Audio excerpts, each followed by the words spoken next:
Urakaza neza kuri Literature TV. Ni umwanya tugiye kugezaho insanganyamatsiko cyangwa se icyo twita themes zo mu gitabo cya Julius Caesar. Iyi ni inkuru tumaze iminsi dushyize kuri YouTube. Niba utarayireba wasura Literature TV hanyuma ugashira amatsiko. Ni inkuru nziza cyane irimo inyigisho. Reka rero duhere kuri heroes versus villains. Nituvuga heroes versus villains, ahangaha uhite wumva ko heroes ni intwari, villains ni nk'ibigwari. Intwari n'ibigwari. Umwanditsi arabivuga hiki, ese wowe wabyumvise ute? Both Caesar and Brutus are perceived to be heroes and villains in Julius Caesar. Hano rero ngabo bagabo bombi ko ari babiri, Caesar na Brutus, bose bashobora gufatwa nkaho ari intwari ku ruhande rumwe, ahandi ku rundi ruhande bakaba ibigwari. Kubera iki? At the opening of the play, Caesar is heralded for his conquest and is admired for his apparent humility upon refusing the crown. Hano rero ngo nkuko bigaragara, iyi play cyangwa iyi nkuru itangira, Caesar aba ashimirwa kuko hari byinshi yakoze akagenda yigarura n'ahantu hatandukanye. Bityo muri uko kubimushimira bagerageza kumwambika ikamba, ariko ntabwo Caesar ahita arisamira hejuru nk'umuntu wari ufite inyota yo gushaka kwigira igihangange no kumenyekana. Ibi ngibi bikaba bigaragaza kwicisha bugufi kwa Caesar. However, once murdered, Caesar is painted by Brutus as a power-hungry leader with the intention of enslaving all of Rome.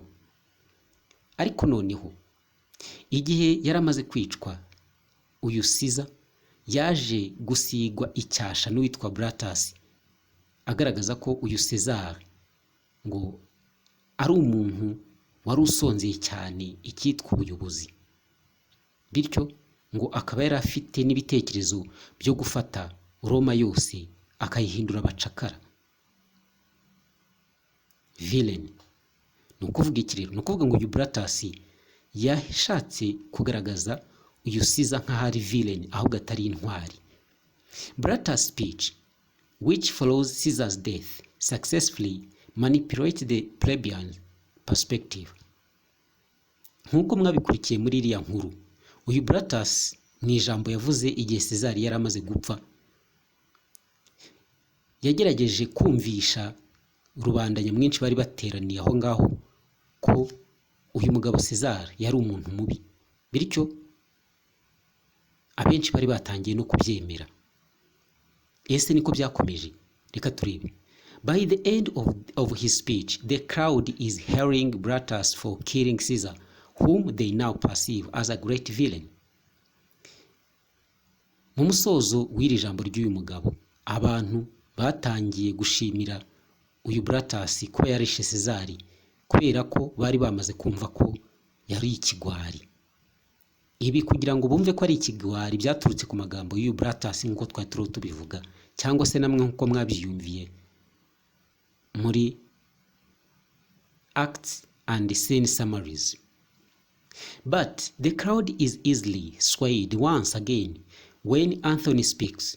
Ariko aba bantu ubwo bari bamaze kwemera ibi bya Brutus, byaje kugera igihe ibintu bihindura isura ubwo Anthony nawe yarafashe umwanya kugira ngo avuge ibigwi bya Caesar. Abaturage bamaze kumva ijambo ritomoye riteguye neza ryuje ubuhanga ry'umugabo witwa Anthony ubwo yasingizaga ibigwi bya Caesar, babaturage bahise bumva ko babeshywe, bahita bava kuri Brutus hanyuma bahita bemera ibyo Anthony avuze. Following Brutus' remarks, Anthony gives Caesar's eulogy, manipulating the crowd with the stories of Caesar's kindness and sharing the details of Caesar's will, which leaves money to every Roman. Hanyuma none umwanditsi arakomeza atubwira ngo ibyakurikiye amagambo uyu Brutus yavuze, Anthony nawe yagerageje kuvuga ibyiza by'uyu mugabo César, ibigwi bye. Aho kanya yahise ahindura imitekerereze yabari abantu bari bateraniye aho, maze akoresha zimwe mu nkuru zigaragaza ubwitonzi n'ubugwaneza bw'uyu mugabo César.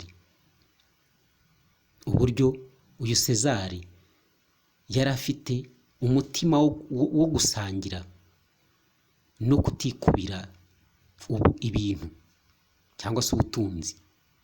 Ibi rero ngo bigaragaza ko uyu César ngo yajyaga aha amafaranga kuri buri muntu wese w'umuromani.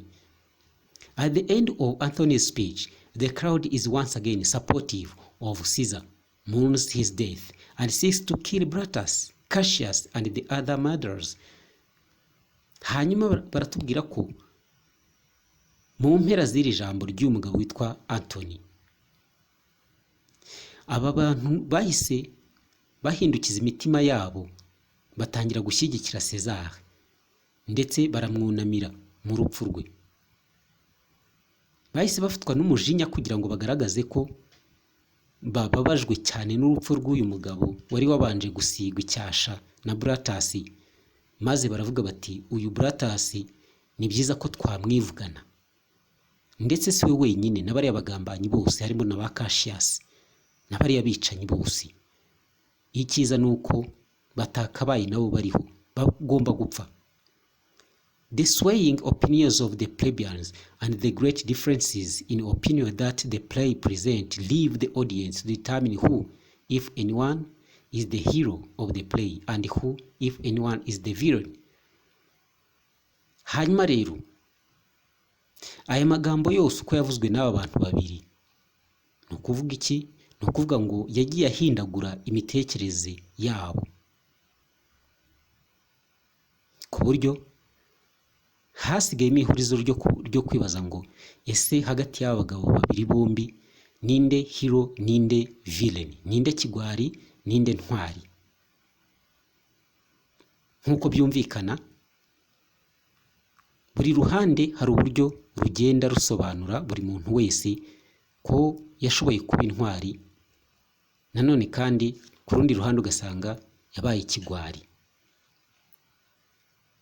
Muri make buri muntu wese agira uruhande rubi n'urwiza, si umumarayika kandi si ikibi.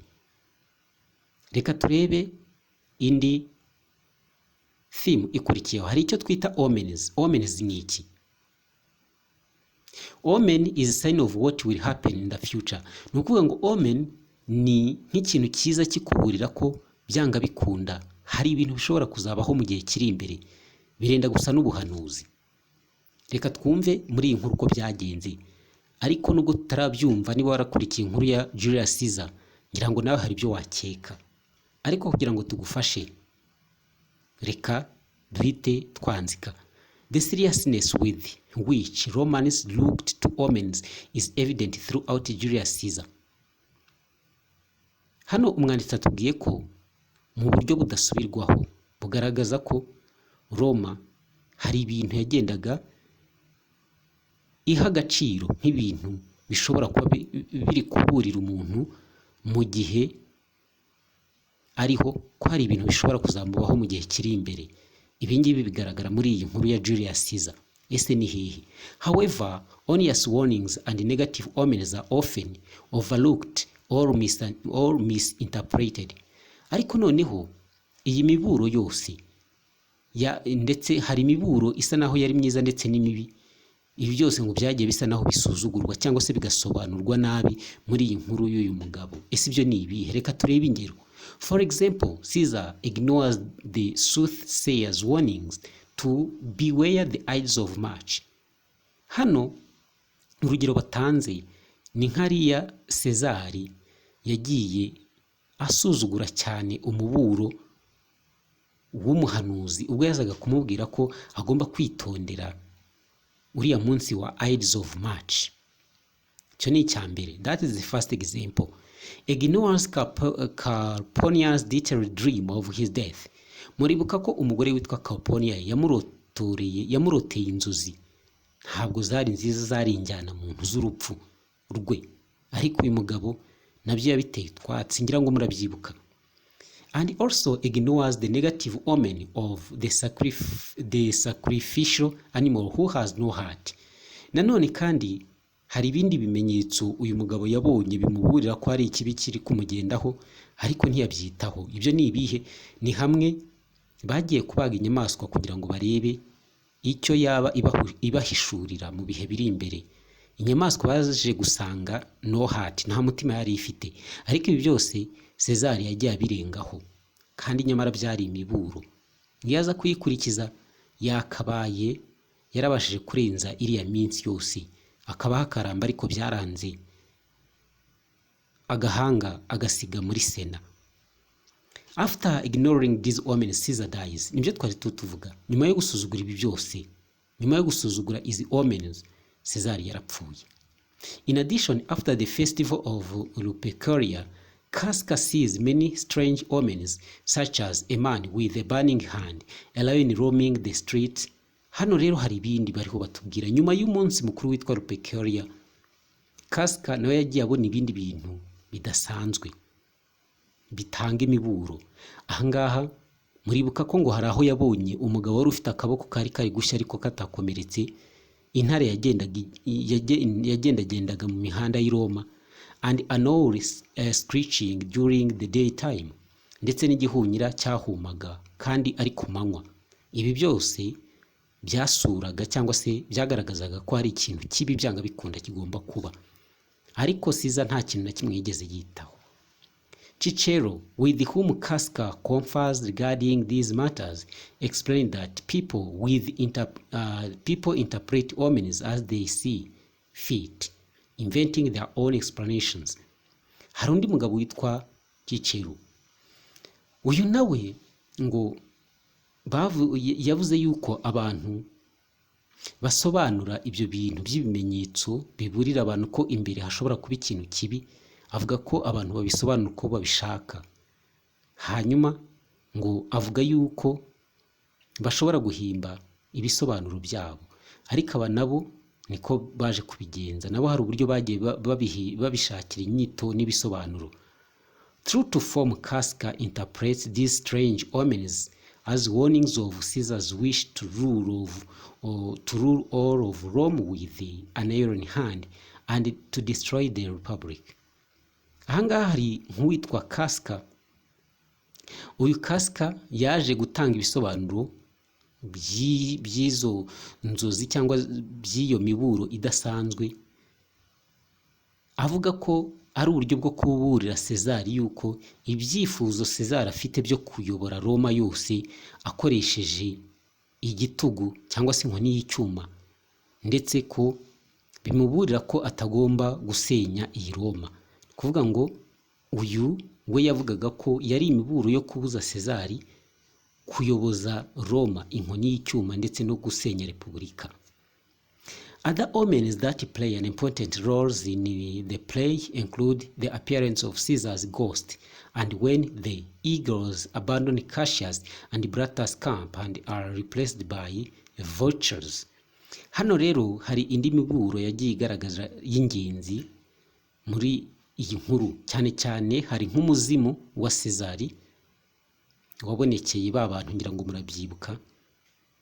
Hakazaho nanone za sakabaka zaje guta uyu Cassius na Brutus camp, kuvuga ngo aho bari bakambitse sakabaka zarahavuye, ahubwo sakabaka zisimburwa n'ibisiga bibi cyane bita inkongoro. Ni bimwe birya abantu bapfuye. Icyo nicyo twita omens. Reka turebe indi theme ya idealism. Brutus wishes for an ideal world. Idealism ni nko kuvuga ngo kugira ibitekerezo birimo nk'icyo twakwita nk'inzozi, harimo ibyifuzo. Iyo idealism igaragaza kuri uyu muntu witwa Brutus ngo yifuzaga kuba isi yaba nziza uko abitekereza. He is happily married, lives in a beautiful home. Nukuvuga ngo uyu nguyu yari yarakoze ubukwe bushimishije ndetse aba no mu rugo rwiza, and is successful according to all measures of Roman living. Ndetse urebye uburyo yarabayeho ugendeye ku buryo abandi baromani babagaho, uyu nguyu ngo yari yarahiriwe. However, Brutus wishes for perfection in his life.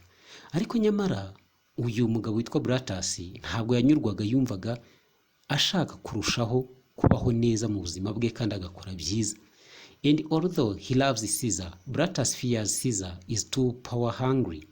Ariko ngo uyu mugabo nubwo yakundaga Caesar, Brutus yageze aho ngaho atangira guterwa n'ubwoba bw'uko ngo Caesar ashobora kuba akunda ubuyobozi cyane, agira inyota cyangwa inzara y'ubuyobozi cyane, and might possibly destroy the republic. Arakavuga ko rero iyi myitwarire iteye itya ya Caesar ishobora gusenya Repubulika ya Roma.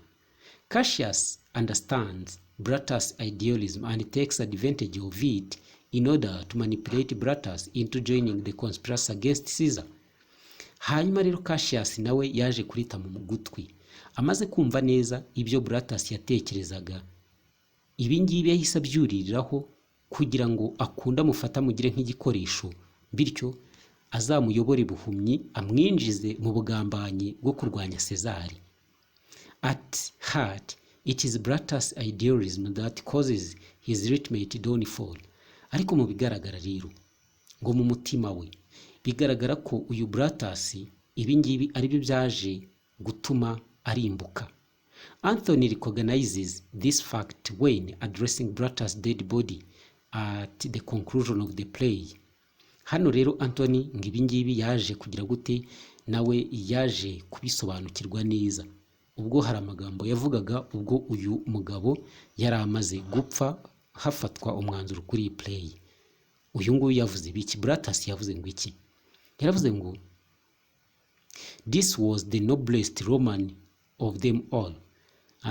Uyu nguyu yaje kuvuga ko Anthony yaje kuvuga ko uyu Brutus yari umunyaroma ukomeye mu banyaroma bose. Reka turebe indi theme yitwa identities, both public and private. Identity ni nko kuvuga ibikuranga, waba uri umuntu w'umuturage muri public cyangwa se waba uri umuntu wigenga. Reka turebe rero umuntu usanzwe cyangwa umuntu wigenga. In Julius Caesar, the audience is able to see both the private and public sides of Caesar and Brutus.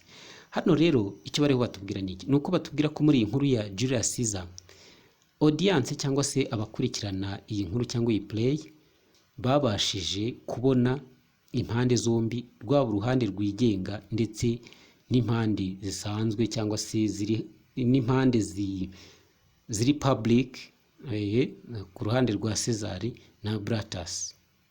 Caesar is a powerful, confident man who leads great armies and effectively rules the Roman Empire. Hano baratubwira ko uyu Caesar yari umugabo ufite imbaraga w'umunyembaraga kandi wigirira icyizere cyane.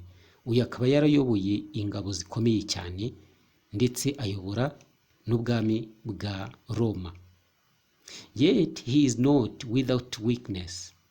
Ariko uyu mugabo ngo nubwo yarameze gutyo ntabwo yarabuze weakness cyangwa se ntabwo yarabuze icyo twita inenge. Ubwo ni private ye mu buzima bwe bw'umwihariko bw'ibanga, buri private. Ukuvuga ngo identities both private and both public and private. Ni ukuvuga ngo ibyarangaga iki aba bantu byaba ibigaragara hanze ndetse n'iby'umwihariko ku giti cyabo. Ibi rero nibyo twari tuvuga kuri Caesar, ko yagaragaraga nk'umuntu w'umunyembaraga kandi wigirira icyizere, akaba yarayoboye ingabo ndetse ayobora na Roma neza. Ariko ngo nubwo byari bimeze gutya ibi byagaragariraga abantu, ariko yari afite urundi ruhande ruri private cyangwa se urundi ruhande rwe yiyiziho ku giti cye rw'ibanga. Yego. He is highly superstitious, suffers from epilepsy. Nukuvuga ngo yari wa muntu ugira ikintu cyo kugira imyizerere bitewe n'ibyo abona, kandi none akaba yari afite ikibazo cy'indwara yo kwikubita hasi. And he ultimately proves to be human when murdered by his closest friends. Ariko none byaje kugaragara ko nawe afite kamere nk'iy'abantu nubwo yarameze nk'igitangaza, ubwo yaje kwicwa n'inshuti ze zari hafi aho ngaho. Similarly, Brutus is strong and refuses to show weakness. Nanone uyu Brutus nawe ngo yari umuntu w'umunyembaraga ariko agatinya kugaragaza intege nke ze. When in public, cyane cyane iyo yabaga ari muri rubanda nyamwinshi, iyo yabaga ari ahagaragara mu bantu benshi, whether it be speaking to the plebeians or leading an army into the battle, haba ku ruhande rw'igihe yavuganaga na bariya baturage basanzwe plebeians, cyangwa se igihe yari ayoboye ingabo ku rugamba. However, we see through his intimate conversations with his wife Portia and with Cassius that Brutus is often unsure and greatly pained. Hano rero barakomeza batubwira iki? Hano bariho baragenda batubwira buri muntu wese inenge yari afite ndetse na karite yari afite. Hano rero uyu mugabo witwa Brutus ngo ntabwo yashaka kugaragara nk'umunyantege nke, haba mu ruhame cyangwa se n'igihe cyane cyane none ngo nk'igihe yavuganaga na bariya baturage ngo twari tubivuze, cyangwa se igihe yari ayoboye ziriya ngabo. Ariko nanone bakavuga ko ushobora kumureba mu biganiro yabaga afite bimuturutse ku mutima igihe yabaga aganira n'umugore we ndetse na Cassius. Icyo gihe ibi biganiro ngo byagaragaje ko uyu Brutus akenshi aba ashidikanya ku bintu, kandi nanone ugasanga ukurikije ni umuntu washidikanyaga, ntabwo yapfaga kugira icyizere, kandi nanone akaba ari wa muntu ushobora kugira uburakari, pained. Specifically after fleeing Rome, nyuma rero ngo yo guhunga Roma, Brutus learns that his wife has committed suicide and is heartbroken when discussing it with Cassius. Ahangaha by'umwihariko specifically ni nko kuhita barasa ku ntego, nawe nubishaka ushaka guhita urasa ku ntego y'icyo uvuga ujye ukoresheje ijambo specifically mu buryo buri specific. Cyane cyane rero ngo nyuma y'uko ahunze Roma, Brutus yaje kumva ko umugore we yiyahuye. Hanyuma rero ngo yahise yumva akomeretse cyane ku mutima, cyane cyane igihe yaganiraga n'uyu Cassius. However, as soon as soldiers enter his tent, he pretends to not know of her death, and when told of it, does not react with a great emotion. Noneho rero uyu Brutus ahantu bigaragara ko nawe yagiraga intege nke nubwo yangaga kubigaragaza, igihe bari bahunze Roma, Brutus yaje kumenya ko umugore we yiyahuye. Hanyuma noneho aza kugira gute? Aza kugira heart broken, cyangwa se aza kumva umutima we ukomeretse cyane. Aza kumva umutima ubaye nk'uhagaze. Noneho nkuko bitubwiye ko mu gihe abasirikare be bari binjiye mu mahema, yaje kwigaragaza nkaho nta kintu azi kuri rwa rupfu, yarabyirengagije.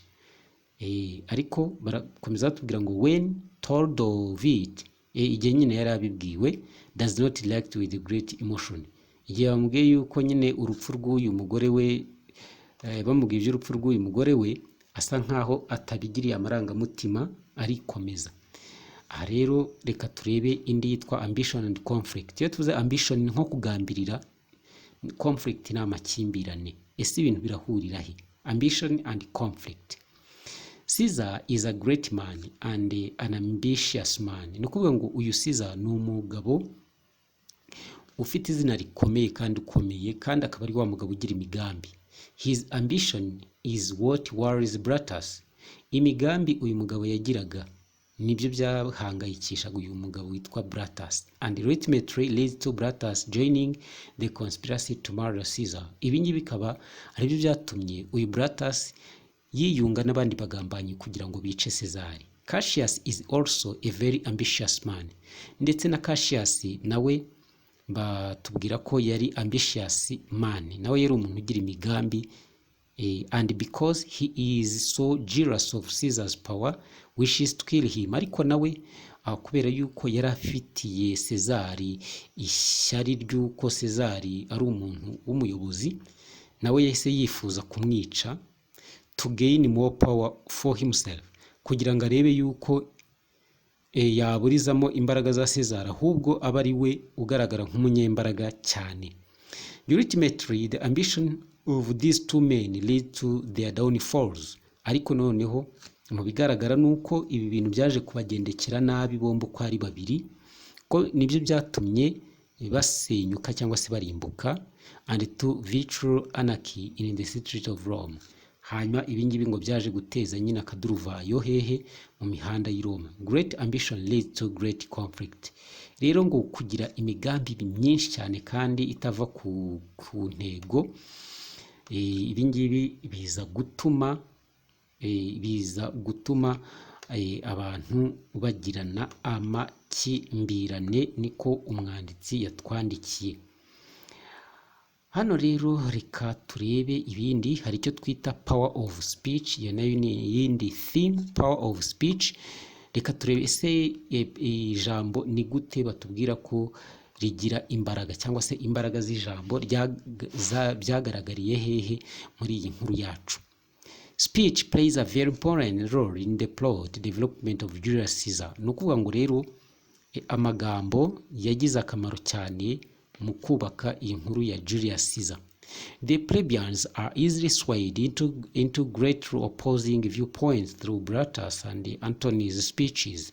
Ahangaha b'abaturage b'aba plebeians bagiye bagaragaza uburyo amagambo yagiye abagiraho ingufu, ko bagiye bayabwirwa na bari abayobozi bagiye batandukanye, kandi yose akagira icyo abahindura mu mitekerereze. Iyo ni power of speech. Antony's great manipulation of the crowd causes anarchy in the street of Rome, and of course creates the support for a mission to avenge Caesar's death.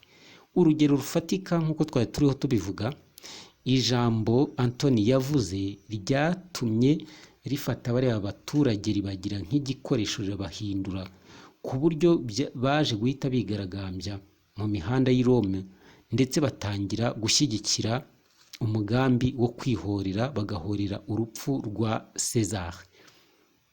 In addition, Brutus is hesitant at first to join the conspiracy against Caesar.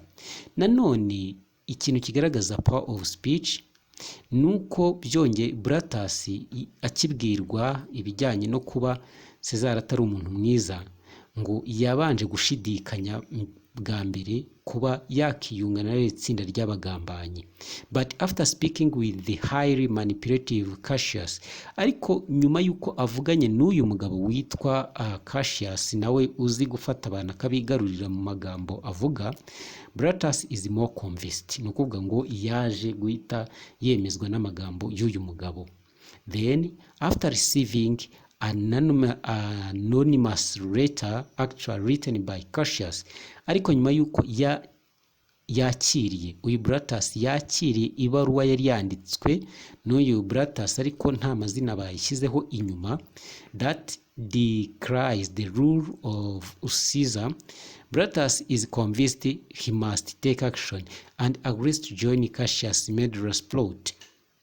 Byaje rero guhita, kuko iyi baruwa yavugaga ku bibi by'uyu mugabo witwa Cezari, Brutus akanya yahise ava ku izima, ahita yemera ko nawe agiye kugira icyo akora kugira ngo barwanye Cezari, maze niko guhita yanzura kwiyunga n'aba bagambanyi b'abicanyi, bahita bacura umugambi barawunoza wo kuzakuraho uyu mugabo witwa Julius Caesar.